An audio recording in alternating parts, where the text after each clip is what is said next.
بہت دنوں کی بات ہے، کسی شہر میں ایک مالدار آدمی رہتا تھا۔ اس کا نام فقیر چند تھا۔ وہ شہر کا سب سے مالدار آدمی تھا، مگر ساتھ میں بڑا کنجوس مکھی چوس بھی تھا۔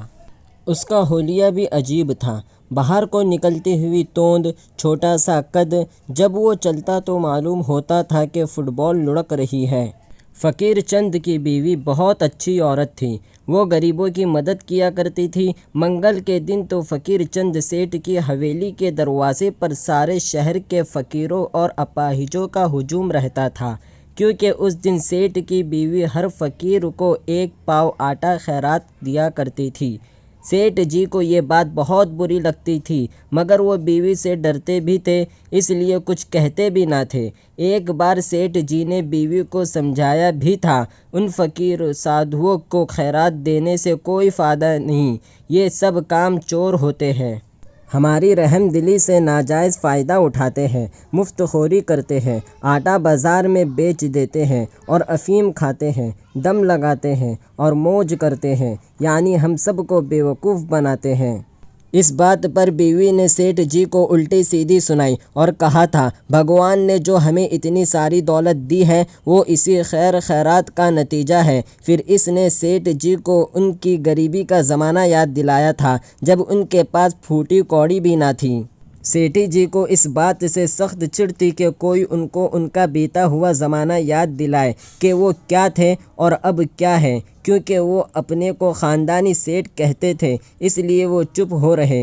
دنیا کے دوسرے مالدار آدمیوں کی طرح سیٹھ فقیر چند کو بھی اپنی دولت بڑھانے کی فکر لگی رہتی تھی۔ ان کے گودام میں شکر، نمک، تیل، گیہوں، چاول اور دالوں کے انبار لگے رہتے تھے۔ وہ شہر کے سب سے بڑے تھوک بیوپاری جو تھے۔ جب قیمتیں بڑھتی تو سیٹھ جی کا خون بڑھ جاتا اور اگر بھاؤ گھٹتا تو سیٹھ جی پریشان ہو جاتے۔ ان کی راتوں کی نیند حرام ہو جاتی، بھوک غائب ہو جاتی۔ ایک سال ایسا ہوا کہ ملک میں بارش نہیں ہوئی، قحط پڑ گیا۔ اناج بازار سے غائب ہو گیا اور غلے کی قیمتیں بہت بڑھ گئی۔ سیٹھ جی نے اناج کی فروخت بند کر دی، کیونکہ وہ جانتے تھے کہ اناج کی قیمتیں اور بڑھے گی۔ منگل کے دن شہر کے فقیروں اور اپاہجوں کو جو آٹا ملا کرتا تھا وہ بھی ملنا بند ہو گیا۔ ایک دن صبح صبح جب سیٹھ جی ناشتہ کر کے آرام سے بیٹھے اکھا پی رہے تھے، ایک آدمی ان کے پاس آیا اور ہاتھ جوڑ کر بولا، سیٹھ فقیر چند جی، آپ کی دولت بڑھے، آپ کی صحت اچھی رہے، میں غریب آدمی ہوں، میرے بچے بھوکے مر رہے ہیں، مجھے سیر چنے دے دیجئے، میں چنے کھلا کر ان کا پیٹ بھر دوں گا اور آپ کو ساری زندگی دعائیں دوں گا۔ سیٹھ کو بہت غصہ آیا اور انہوں نے اسے ڈانٹ پلائی اور بھگا دیا۔ دوسرے دن وہ آدمی پھر آیا، اس کے ہاتھ میں پیتل کا لوٹا تھا۔ سیٹھ جی نے اسے دیکھا تو غصے سے بولے، اب کس لیے آئے ہو؟ میں تم کو ایک دانہ بھی نہیں دے سکتا، اپنی خیر چاہتے ہو تو یہاں سے فوراً نکل جاؤ، ورنہ۔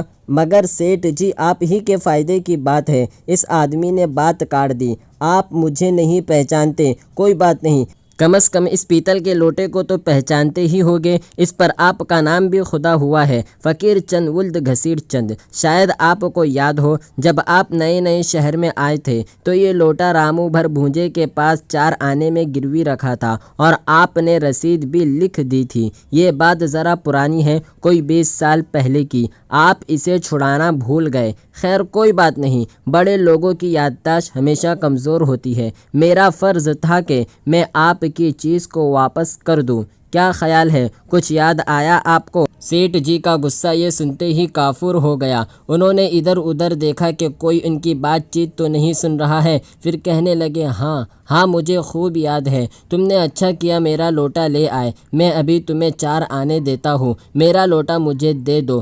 ہاں، رامو ہنسا۔ سیٹھ جی، آپ مذاق کر رہے ہیں، 20 سال میں دنیا کہاں سے کہاں پہنچ گئی، جب آپ کی جیب میں 1 پیسہ بھی نہیں تھا، آپ کا لباس 1 پھٹی دھوتی تھی، آپ کے پاس صرف 1 پیتل کا لوٹا تھا، آپ جب کنگال تھے اب لکھ پتی ہیں، جب فقیر چند تھے اب سیٹھ فقیر چند ہیں۔ ذرا آپ ہی ایمانداری سے کہیے، اس نایاب پیتل کے لوٹے کی قیمت کیا 4 آنے ہی رہے گی؟ اچھا تو میں اس کی قیمت 5 روپے دوں گا، لاؤ میرا لوٹا مجھے واپس کر دو۔ رامو نے اس لوٹے کو انگلیوں پر نچاتے ہوئے کہا، دیکھیے اس پر آپ کا نام بھی لکھا ہے، آپ نے جو رسید لکھی تھی اس پر آپ کے دستخط بھی ہے، وہ بھی میرے پاس محفوظ ہے۔ میں سوچتا ہوں اس لوٹے کو بازار میں نیلام کر دیا جائے، آپ بھی وہی قیمت لگائیے۔ بھلا سیٹھ فقیر چند کا لوٹا، اس کی قیمت تو 1000 بھی کم ہے۔ 1 2 3 سیٹھ فقیر چند جی، اب میں چلتا ہوں، آپ کا لوٹا میرے پاس حفاظت سے رہے گا۔ یہ کہہ کر رامو دروازے پر سے نکل کر یہ جا وہ جا، سیٹھ اسے بلاتے ہی رہ گئے مگر وہ نہ رکا۔ سیٹھ جی کو سکتہ سا ہو گیا، بھوک غائب، نیند کو سو دور۔ ان کو رہ رہ کر یہ خیال پریشان کر رہا تھا کہ اگر اس رامو بھڑ بھونجے نے ان کا راز فاش کر دیا تو کیا ہوگا، ان کی ساری عزت خاک میں مل جائے گی، لوگ کیا کہیں گے۔ سیٹھ فقیر چند، جس کو لوگ جھک کر سلام کرتے ہیں، جس کا لاکھوں روپیہ بینک میں جمع ہے، جس کی عزت سارے شہر میں ہے، وہ ایسا غریب آدمی تھا کہ پیتل کا لوٹا ایک بھڑ بھونجے کے پاس گروی رکھا۔ سیٹھ کو اپنے اوپر غصہ آ رہا تھا، مگر سچ بات تو یہ تھی کہ انہیں کیا پتہ تھا کہ 20 سال بعد وہ لکھ پتی بن جائیں گے۔ 20 سال پہلے سیٹھ فقیر چند واقعی غریب آدمی تھے۔ وہ اپنے گاؤں سے نوکری کی تلاش میں شہر آئے، جیب میں پھوٹی کوڑی نہ تھی، کسی طرح سفر کرتے کرتے شہر تک آ گئے تھے۔ نئی جگہ، جان نہ پہچان، بھوک نے الگ پریشان کیا۔ ناچار ہو کر ایک ترکیب سمجھ میں آئی۔ انہوں نے اپنا پیتل کا لوٹا گروی رکھا اور 4 آنے کی رسید لکھ دی، 2 پیسے کے چنے لیے اور پیٹ بھرا۔ پھر فقیر چند کو ایک سیٹھ کے یہاں منیم گری کی نوکری مل گئی۔ یہ سچ ہے کہ فقیر چند نے اتنی محنت اور ایمانداری سے کام کیا کہ سیٹھ کا اعتبار ان کو حاصل ہو گیا۔ تجوریوں کی چابیاں ان کے قبضے میں رہنے لگیں۔ خدا کا کرنا ایسا ہوا کہ سیٹھ اچانک بیمار پڑے اور دیکھتے ہی دیکھتے ختم ہو گئے۔ فقیر چند کی نیت میں فطور آ گیا۔ تجوری کھول کر انہوں نے ایک تھیلی نکال کر چھپا دی، کسی کو خبر بھی نہ ہوئی۔ سیٹھ کی موت کے بعد دولت کی تقسیم کے معاملے پر ان کے لڑکوں میں جھگڑا چلا۔ فقیر چند کام سے الگ ہو گئے، شہر کے ایک کونے میں چھوٹی سی دکان کھول کر بیٹھ گئے۔ رفتہ رفتہ دکان بڑھی اور فقیر چند سیٹھ فقیر چند بن گئے۔ سوچ سوچ کر سیٹھ جی ہار گئے، آخر ان سے رہا نہ گیا۔ دوسرے دن سویرے ہی وہ رامو بھڑبھونجے کی دکان پر پہنچے، دیکھا تو ان کا لوٹا رسی سے بندھا ہوا چھپر میں لٹک رہا تھا۔ سیٹھ جی کو دیکھ کر رامو مسکرایا اور بولا، نمستے سیٹھ جی، آپ نے ناحق تکلیف کی، میں خود حاضر ہو جاتا، بتائیے میرے لیے کیا سیوا ہے۔ سیٹھ کار سے اترے اور رامو کے ساتھ اس کے ٹوٹے پھوٹے گھر میں گئے۔ رامو نے ان کو چارپائی پر بٹھایا، خود زمین پر بیٹھا۔ سیٹھ کو رامو کا گھر، اس کا حلیہ دیکھ کر اپنی 20 سال پہلے کی زندگی یاد آ گئی، جب ان کی حالت بھی تقریباً ایسی ہی تھی۔